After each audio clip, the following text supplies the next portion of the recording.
ইস, আমার মুখে গোটা উঠেছে দেখছি। আমার মুখ থেকে বিচ্ছিরি দেখাচ্ছে। এখন আমি এর মুখ নিয়ে বাইরে কি করে বেরোবো?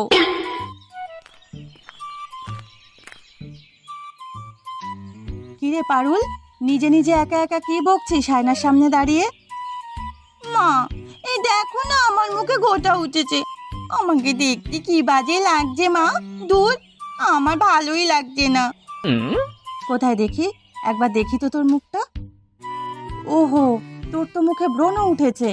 উল্টো পাল্টা খেলে বা বেশি ভাজা পোড়া তেল মশলা খেলে মুখে ব্রণ ওঠে। কিন্তু মা, আমি তো তেমন কিছুই খাইনি মা, তাহলে আমার মুখে ব্রণ কেন উঠলো? হয়তো পেট পরিষ্কার হয়নি, তাই। বেশি করে জল খাবি, বুঝলি?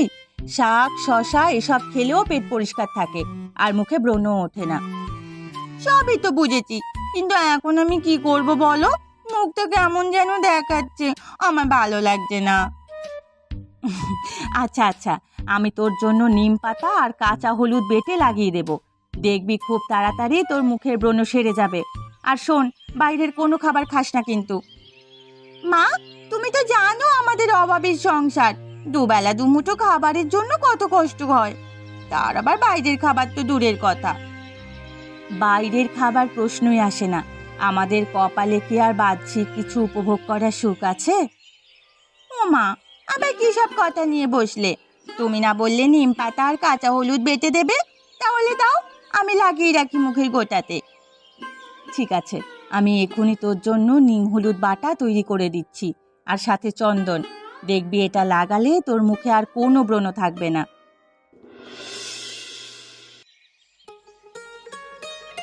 মিহির আমার বিশ্বাসযোগ্য লোক, তাই তোমাকে একটা বিশেষ কাজের দায়িত্ব দেব আমি।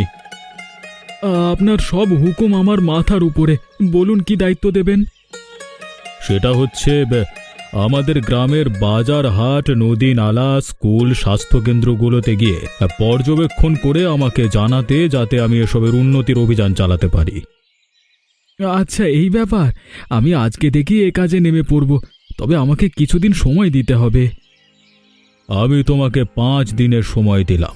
আর একটা কথা, গ্রামের হাট বাজারে কোনো অনাবশ্যক দোকানপাট চোখে পড়লে আমাকে জানিও।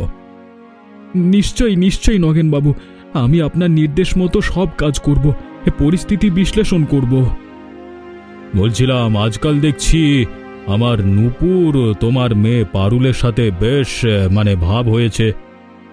হ্যাঁ বাবু, আমিও লক্ষ্য করছি কদিন ধরে। পারুল বাড়িতে সব সময় নূপুরের কথা বলে। মেয়ের একটা কথা মাথায় রেখো, এই গ্রামে আমার অবস্থান কোথায় সেটা তুমি ভালো করেই জানো। আর নূপুর যেহেতু আমার মেয়ে, তাই ওর মেলামেশা আমাদের বড় বাড়ির কারোর সাথেই হোক। বুঝতে পেরেছি নগেনবাবু, আপনি কি বলতে চাইছেন? বুঝতে পেরেছ যখন, তাহলে মেয়েকে সাবধান করে দিও, যাতে পারুল নূপুরের সাথে মেলামেশা বন্ধ করে দেয়। আগে নগেনবাবু, বলছিলাম তারা বাচ্চা মানুষ, যদি আপনি দয়া করেন তাহলে ওদেরকে ওদের মতো থাকতে দেওয়াটা ভালো হবে।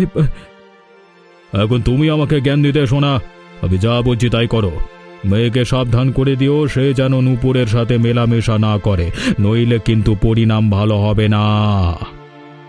নগেনবাবু, আপনি উত্তেজিত হবেন না, আমি পারুলকে নূপুরের সাথে মিশতে বারণ করব। ওই দেখ নূপুর, ফুচকাওয়ালা। হ্যাঁ, চল চল, ফুচকা খাই। তুই খা নূপুর, আমি খাবো না। কেন? এই তো ফুচকাওয়ালা, দেখে খুশিতে নাচছিলি, এখন আবার কি হলো? না রে, কিছু হয়নি, তুই খেয়ে আয়, আমি এখানেই আছি। না, হতেই পারে না। তুই আমার সাথে ফুচকা না খেলে আমিও খাবো না। বললাম তো আমি খাবো না। কিন্তু কি হলো পারুল, সেটা তো বল আমাকে। বল না পারুল, আমি তো তোর প্রিয় বান্ধবী, আমাকে বলবি না? আসলে আমার কাছে ফুচকার টাকা নেই। আমার বাবা গরিব, তাই কোনো মতে দুবেলা দুমুঠো খেতে পাই। আর বাড়তি শখ পূরণ করার ইচ্ছে থাকলেও উপায় নেই। ও, এই ব্যাপার। আচ্ছা, তুই আমাকে নিজের প্রিয় বন্ধু ভাবিস তো? হ্যাঁ, কেন? তোর মনে কোনো সন্দেহ আছে? তোর কথা শুনে সন্দেহ আমার জাগছে। তুই বোধহয় আমাকে মন থেকে বন্ধু ভাবতে পারছিস না। কেন কথা বলছিস বলতো? তুই তো আমার প্রিয় বান্ধবী। তাহলে আমায় কি আমার প্রিয় বান্ধবীকে ফুচকা খাওয়াতে পারি না? আচ্ছা ঠিক আছে, আমিও তোর সাথে ফুচকা খাবো। আমরা দারুণ মজা করব। চল চল।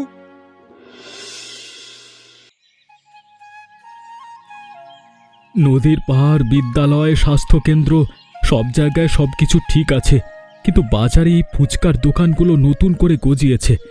এখানে আগে খোলা ময়দান ছিল, এখন দেখছি সারি সারি ফুচকার দোকান বসেছে। একবার গিয়ে কথা বলি।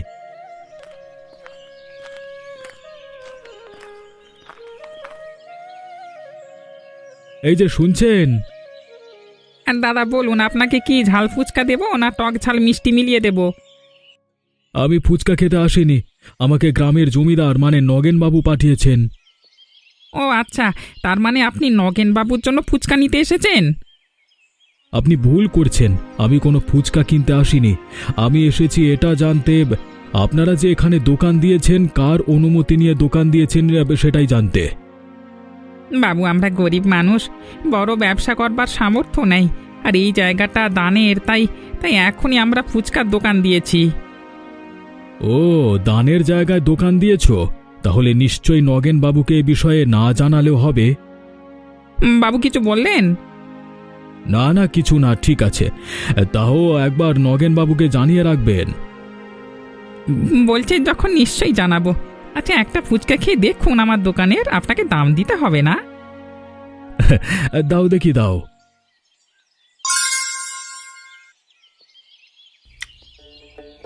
বাহ, এ তো অসাধারণ। এবার একটা ঝাল ফুচকা খেয়ে দেখুন, এই নিন। অস্থির, সত্যি খুব ভালো। আমি জানতাম না আমাদের গ্রামের এত ভালো ঝাল ফুচকার বাজার আছে। হ্যাঁ, ধন্যবাদ তোমাকে। মাঝে মাঝে আসবেন বউ বাচ্চাকে নিয়ে আমার দোকান থেকে ফুচকা খেতে। নিশ্চয়ই নিশ্চয়ই, আজকে আসি। হ্যাঁ,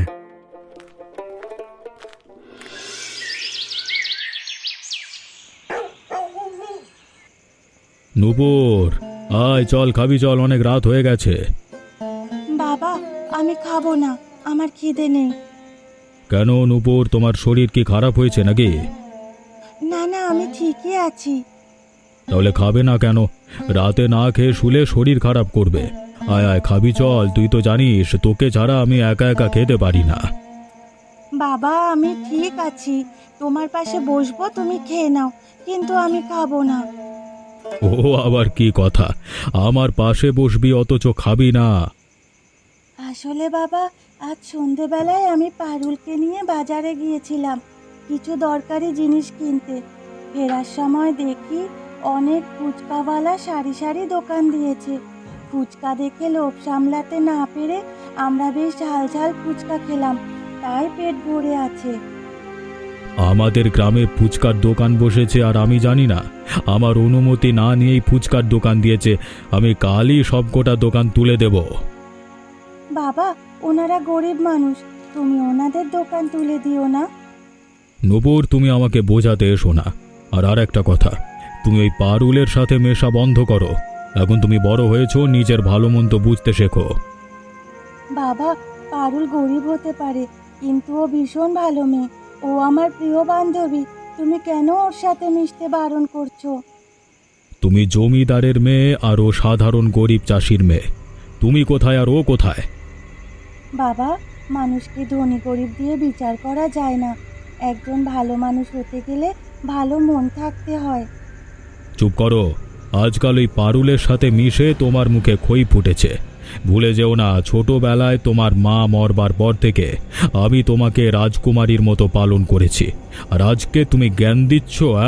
শুনে রাখো, কালকে থেকে পারুলের সাথে মেলামেশা বন্ধ তোমার। বাবা, এমনটা করো না, তোমার পায়ে পড়ি। আমি পারুলের সাথে দেখা না করতে পারলে ভালো থাকবো না বাবা।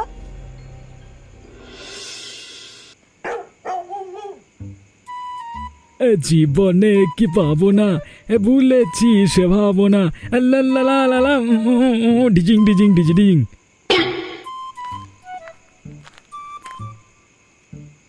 কি ব্যাপার, হঠাৎ গান গাইতে শুরু করলে যে? আমি আজ ফুচকা খেয়ে এসেছি। ফুচকা কোথায় পেলে তুমি? আরে আজকে নগেন বাবুর কাজ নিয়ে বাজারে গেছিলাম। সেখানে বাজারের সামনে মাঠের মধ্যে সারি সারি ফুচকার দোকান বসেছে, সেখানেই খেয়ে এসেছি। বাবা, আমিও আজ বিকেলে ফুচকা খেয়েছি। পারুল, তোকে আবার ফুচকা খাওয়ালো কে? আমাকে নূপুর ওর সাথে বাজারে নিয়ে গিয়েছিল, সেখান থেকে ফেরার পথে ফুচকা খাওয়ালো। সত্যি ঝাল ঝাল ফুচকা খেতে আমার খুব ভালো লেগেছে। সত্যি বলেছিস পারুল, ফুচকাগুলো খেতে অসাধারণ।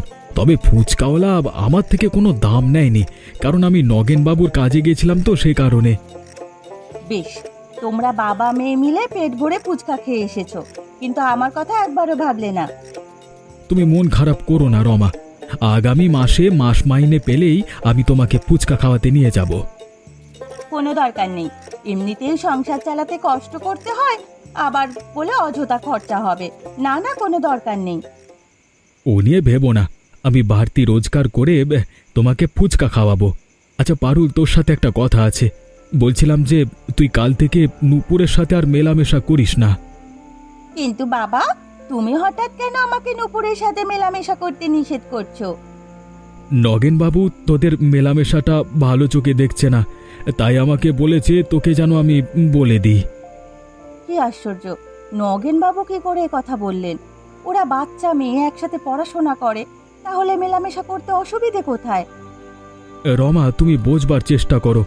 নগেন বাবুরা হচ্ছে ধনী মানুষ, আর আমরা দিন এনে দিন খাই। আমাদের সাথে মিশলে ওনাদের মান সম্মান ক্ষুণ্ণ হবে। তাই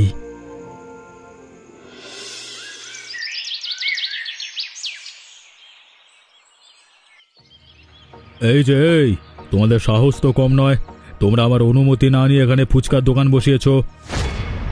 নগেন বাবু, আমরা গরিব মানুষ, আর এই জায়গাটা দানের জায়গা, তো তাই আমরা এখানে ফুচকার দোকান দিয়েছি। দানের জায়গা তো কি হয়েছে, আর এই জায়গাটা তো গ্রামেরই অংশ।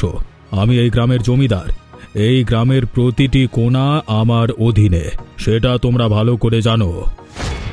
ক্ষমা করবেন নগেন বাবু, হয়তো আমাদের দ্বারা অজান্তে ভুল হয়ে গেছে। আমি কালকে সকালেই তোমাদের সমস্ত ফুচকার দোকান উঠিয়ে দেব। হ্যাঁ বাবু, আপনি এমন করবেন না, তাহলে আমরা না খেতে পেয়ে মরবো বাবু। আমাদের জায়গা জমি কিছুই নেই, কি ফসল ফলিয়ে খাবো কি করে?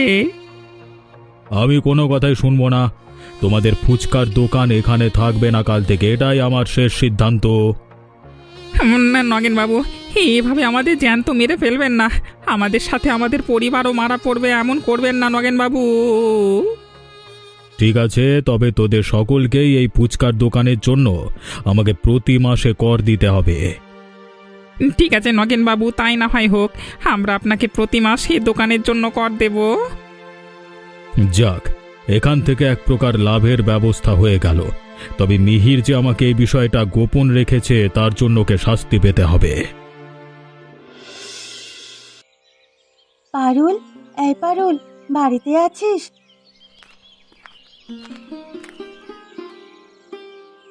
আরে নূপুর, তুই এসেছিস আমাদের বাড়িতে? হ্যাঁ পারুল, বাবা মানা করা সত্ত্বেও আমি তোর সাথে দেখা করতে এসেছি। নূপুর, বলছিলাম কি, তুমি কাজটা ভালো করলে না গো। তোমার বাবা নগেনবাবু জানতে পারলে ভীষণ রাগ করবেন। আমি জানি কাকিমা, কিন্তু বাবা যেটা করেছে সেটা ঠিক করেনি, তাই আমি লুকিয়ে বাবার চোখের আড়ালে পারুলের সাথে দেখা করতে এসেছি।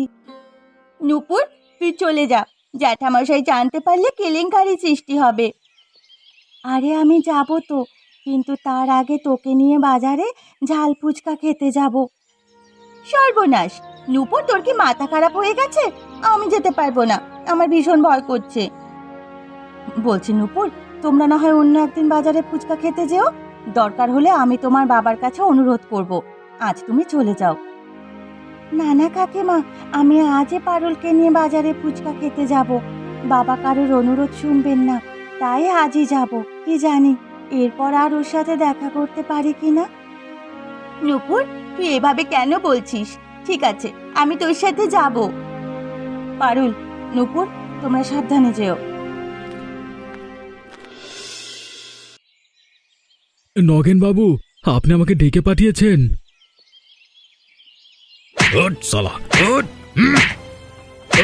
মরে গেলাম নগেন বাবু, লাগছে বাবরি। তুই যে পাতে খাস সেই পাতেই ছেদ করিস, তাই না? তোকে আমি বিশ্বাস করে কাজের দায়িত্ব দিয়েছিলাম রে গাধা, তুই আমার সাথে বিশ্বাসঘাতকতা করলি। এই মারবেন না নগেন বাবু, আমি আপনার সাথে কোনো বিশ্বাসঘাতকতা করিনি। আপনি যা কাজ দিয়েছেন আমি সঠিকভাবে করেছি। একদম মিথ্যে কথা বলবে না। গ্রামের বাজারের মাঠে যে সারি সারি ফুচকার দোকান বসেছে সেই খবর তুমি আমাকে দিয়েছো কে? আসলে এই ফুচকার দোকানগুলো দানপ্রাপ্ত জায়গার উপরে, তাই আমি ভাবলাম বিষয়টা আপনার জানার মধ্যেই পড়ে। মেহের, তুমি তোমার বোকা বোকা ভালো মানুষই দেখিয়ে আমার মন ভোলাতে পারবে না। আমি তোমার কুটিল উদ্দেশ্য বুঝে গেছি। তুমি ওই বাজারে ফুচকাওয়ালাদের সাথে হাত মিলিয়ে আমার বিরুদ্ধে গোপন ষড়যন্ত্র করছো। হ্যাঁ, আপনি কি বলছেন নগেন বাবু? এসব কথা আমি স্বপ্নেও ভাবতে পারি না। আমি আপনার নমক খেয়েছি, তাই আমি ভাবলেন কি করে আমি আপনার সাথে এরকম নেমো খারাপি করবো? একদম চুপ, তোকে আমি বুঝে গেছি রে। আজ এই মুহূর্তে আমি তোকে কাজ থেকে বরখাস্ত করলাম। আমি চাইলে তোকে গ্রাম থেকে বের করে দিতে পারি, কিন্তু যেহেতু তুই আমার অনেক কাজ করেছিস বিগত দিনে, তাই সেই সিদ্ধান্ত নিলাম না। দয়া করে আমাকে আজকে বের করে দেবেন না নগেন বাবু, নইলে আমি সহ আমার সংসার না খেয়ে মরব। সত্যি বলছি, আমি বুঝতে পারিনি। আমি ভেবেছিলাম আপনি ধানের জায়গার বিষয়ে অবগত। আমি তোর মুখ দেখতে চাই না। এই মুহূর্তে তুই আমার ঘর থেকে বেরিয়ে যা, নইলে কিন্তু আমি তোকে গ্রাম ছাড়া করব। আমরা আবার এসে গেছি আপনার কাছে ফুচকা খেতে। আরে তোমরা এসো এসো, যত ইচ্ছে তত ফুচকা খেতে পারো। ঝাল মিষ্টি সব রকমের ফুচকাই আছে। হারু কাকু, আমি ঝাল ঝাল ফুচকা খাবো। আমিও। তাই হারু কাকু আমাকেও বেশ ঝাল ঝাল ফুচকা দেবে। সত্যি, তোমাদেরকে দেখলে আমার দুই যমজ মেয়ের কথা মনে পড়ে। তারাও সারাক্ষণ জোড়া শালিকের মতো সব সময় একসাথে ঘুরে বেড়াতো। মেয়েরা কি এই গ্রামে থাকে আপনার সাথে? কি হয়েছে হারু কাকু, আপনি কাঁদছেন কেন? আমরা কি কোনো ভুল করলাম? না না, তোমরা কেন ভুল করতে যাবে? আসলে আমার দুই মেয়ে গত বছর একসাথে নদীতে স্নান করতে গিয়ে ডুবে যায়।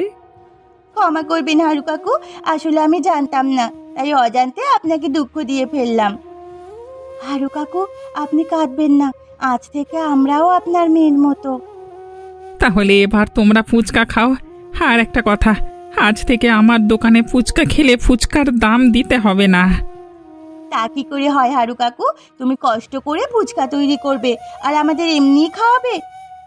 কেন, একটু আগেই তো নূপুর বলল তোমরা আমার মেয়ের মতো। তাহলে বাবার দোকানে কি মেয়েরা কখনো টাকা দিয়ে খায়? ঠিক আছে হারু কাকু, আজ না হয় দিনে পয়সায় ফুচকা খেয়ে যাচ্ছি, কি জানি এরপর আর হয়তো। কেন, এরপর কি? তোর কি হয়েছে বলতো নূপুর? হঠাৎ করে মাঝে মাঝে কি সব উল্টো পাল্টা বলছিস? আরে না না, কিছু না, চল ফুচকা খাই।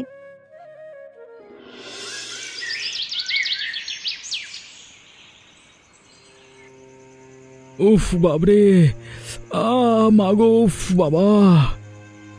নগেনবাবু তোমার সাথে ভীষণ খারাপ কাজ করেছে। এইভাবে কেউ লোক দিয়ে কে মারে? তুমি সারাদিন কষ্ট করে ওনার কাজ করলে, আর শেষমেশ তোমাকে মিথ্যে দোষ দিয়ে কাজ থেকে তাড়িয়ে দিল।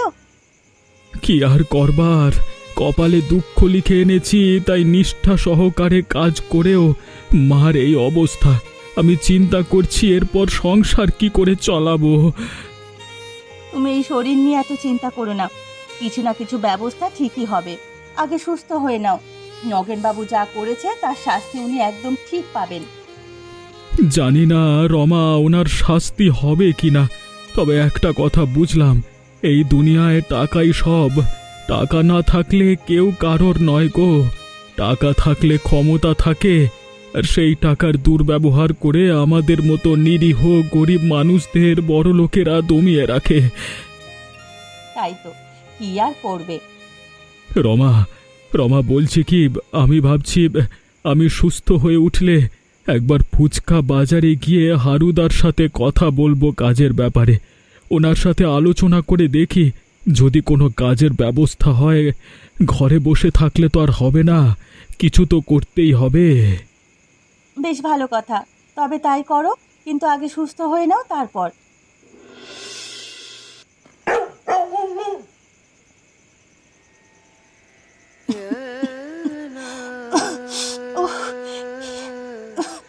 বাবা, ও বাবা, আমি আর বাঁচবো না গো বাবা।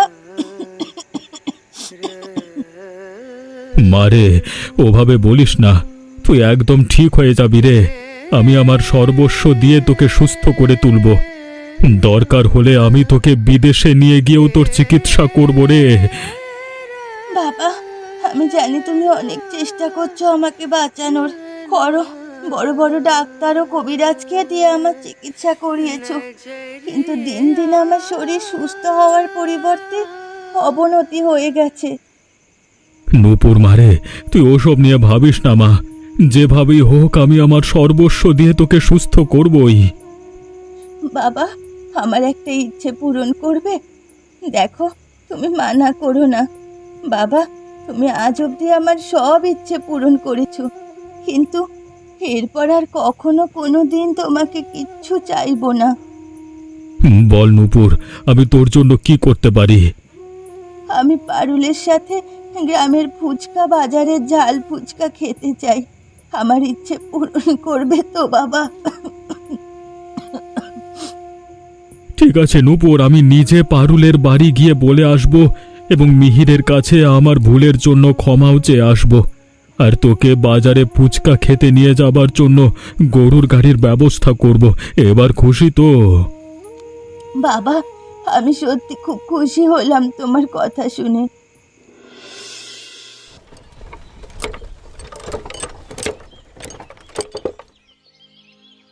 এই নূপুর, তোর একই অবস্থা হলো রে? ওসব কথা থাক পারুল, আমার কাছে সময় খুব কম। তোকে দেখার জন্য মনটা ব্যাকুল হয়েছিল, আজ তোকে দেখে শান্তি পেলাম। তুই এভাবে বলিস না নূপুর, তুই সুস্থ হয়ে যাবি, আমি তোকে সুস্থ করে তুলবো। ঠিক আছে, হারু কাকুর ঝাল ফুচকা খাওয়াবে না আমাকে? নিশ্চয়ই মা, এই তো কতদিন বাদে আবারও আমার দুই মেয়ে একসাথে এসেছে। নূপুর, আমি তোকে খাইয়ে দিচ্ছি। বাহ, খুব ভালো লাগলো। প্রতিদিন পর একসাথে আমি আর পারুল ফুচকা খাচ্ছি। নূপুর, তোর কি হয়েছে? তুই ঠিক আছিস তো? আমি ঠিক আছি পারুল, সত্যি আজ আমার বড় আনন্দের দিন। বাবা, তোমাকে ধন্যবাদ। মা, কেন আমাকে ধন্যবাদ দিয়ে ছোট করছিস? আমি যে তোকে সুস্থ করবার জন্য এত চেষ্টা করেও কিছু করতে পারছি না রে। কেঁদো না বাবা, তুমি আমার জন্য অনেক করেছো। আর একটা শেষ কথা রাখবে বাবা? বল নূপুর, আমি তোর সব কথা রাখবো, তুই শুধু ভালো হয়ে যা। বাবা, এই গরিব ফুচকাওয়ালাকে এখান থেকে কর নেওয়া বন্ধ করে দাও আজ থেকে। মারে, আমি যা ভুল করেছি তার ফল তোকে পেতে হচ্ছে। আমি তোর সব ইচ্ছে পূরণ করব মা, তুই সুস্থ হয়ে ওঠ। বাবা, আমার যে সময় হয়ে গেল, এবার আমি আসি। নূপুর, নূপুর, কি হয়েছে তোর? আহ, আহ,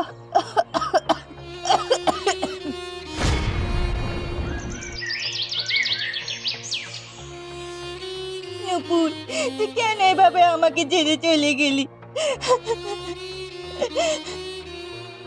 নূপুর রে, এভাবে আমাকে ফাঁকি দিয়ে চলে যেতে পারিস না।